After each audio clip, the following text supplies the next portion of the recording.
Tonight, we're getting yet another revealing glimpse into the private thoughts and personal messages of Dr. Anthony Fauci during his time as the public face of the government's coronavirus response.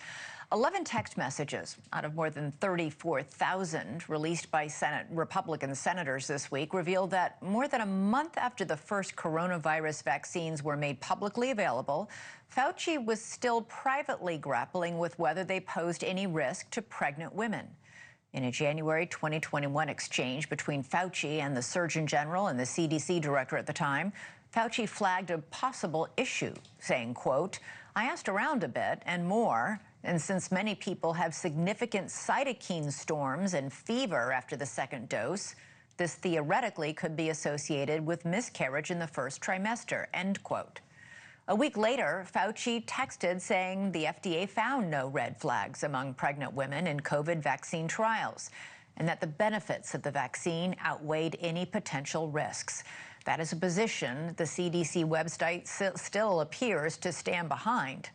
Still, the text messages from Fauci only add to the scrutiny over Fauci's controversial legacy and whether he withheld critical information or questions about that information, while at the same time insisting the vaccines were safe and supporting the government's vaccine mandates.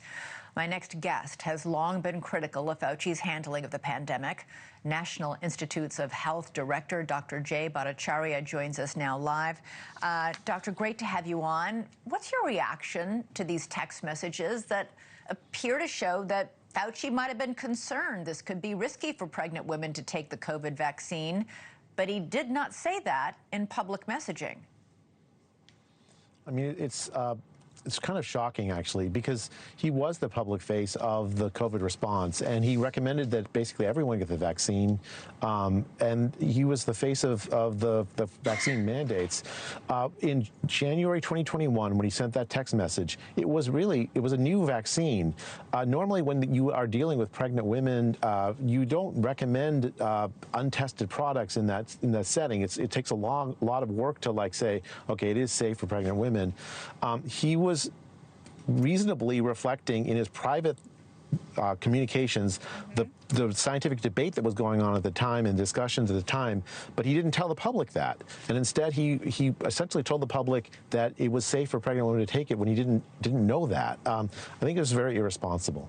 You were an early critic of these vaccine mandates. In December of 2020, you wrote an op-ed urging that they be used for older people and people who had risky conditions, and that there shouldn't be these sweeping requirements that everybody of all ages, including pregnant women, get the vaccines. You also co-wrote the Great Barrington Declaration, and saying in it, quote, "Current lockdown policies are producing devastating effects." Fauci called your concerns at the time nonsense and dangerous. Do you feel vindicated now as you're seeing all these text messages and emails emerge? Well, I think Tony Fauci abused his position as head of the National Institute of Allergy and Infectious Disease at the time. He essentially abetted a devastating takedown of me and my colleagues for calling for opening schools. Vindication is not the right term. What I feel is a sense of sadness. If we had followed the scientific evidence, what many European countries did, for instance, in keeping their schools open in the fall of 2020 and onward, if we had avoided the mandates, we could have avoided a lot of damage to a lot of people and sort of really terrible harm to the public confidence in public health that I'm trying to overturn and restore in my position as NIH director.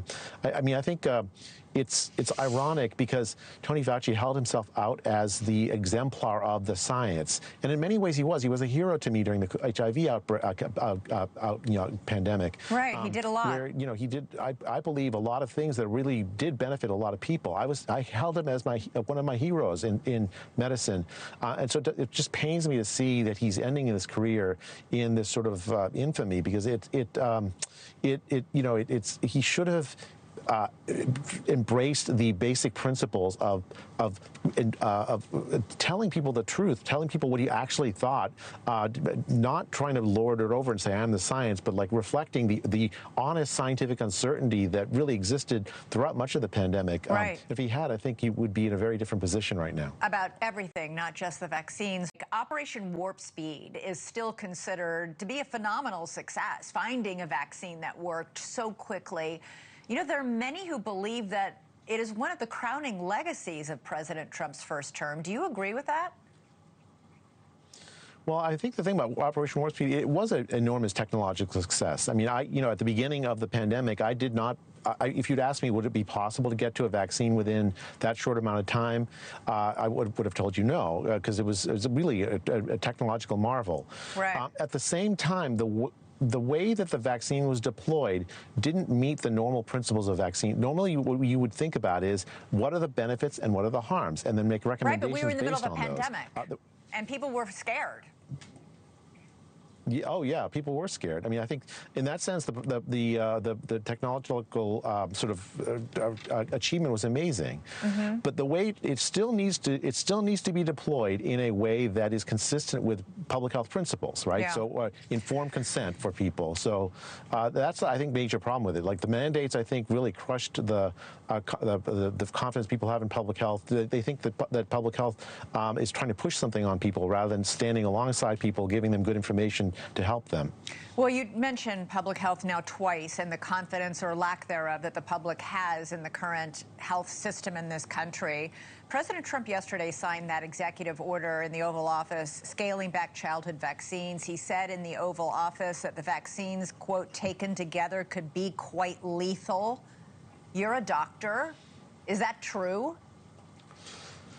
Well, actually, later on he clarified. So he said that some people say that, and then what you just quoted. Why is he saying that? I think what he... You're a doctor and you're a public health official. That this is really important to not say things that are not true.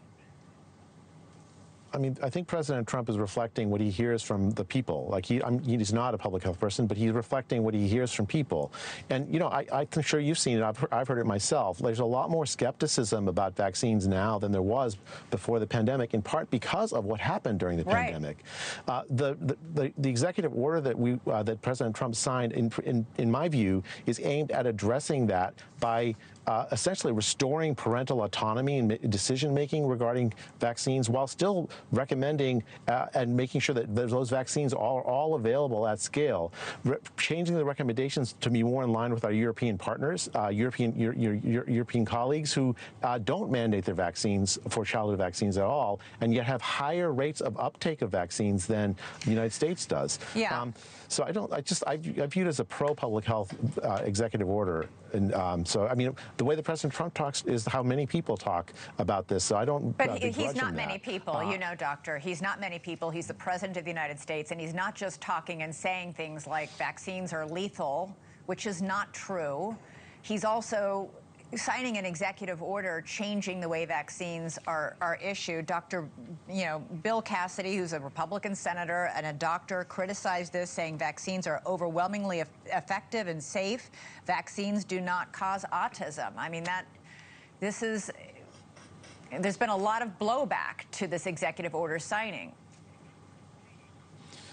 Well, I mean, I think, like I said, I think he's reflecting, President Trump is reflecting how many people do think about vaccines. He said for both the things. He said both that, I heard him give a full-throated endorsement, for instance, to the polio vaccine at the same thing. He's reflecting what people say. He's reflecting the lack of public trust that people have in public health. And the executive order is a constructive move. But he should be trying to build that trust up as President of the United States and the leader of the, administration with the FDA, the CDC, the NIH, the agency that you lead.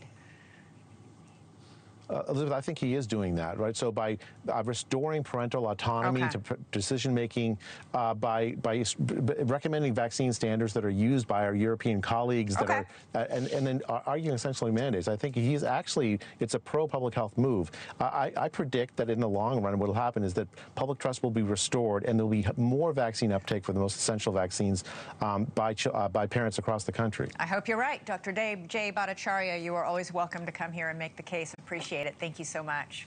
Thank you for watching. Subscribe below and download our NewsNation app right now on your phone, and you will get fact-based, unbiased news for all Americans.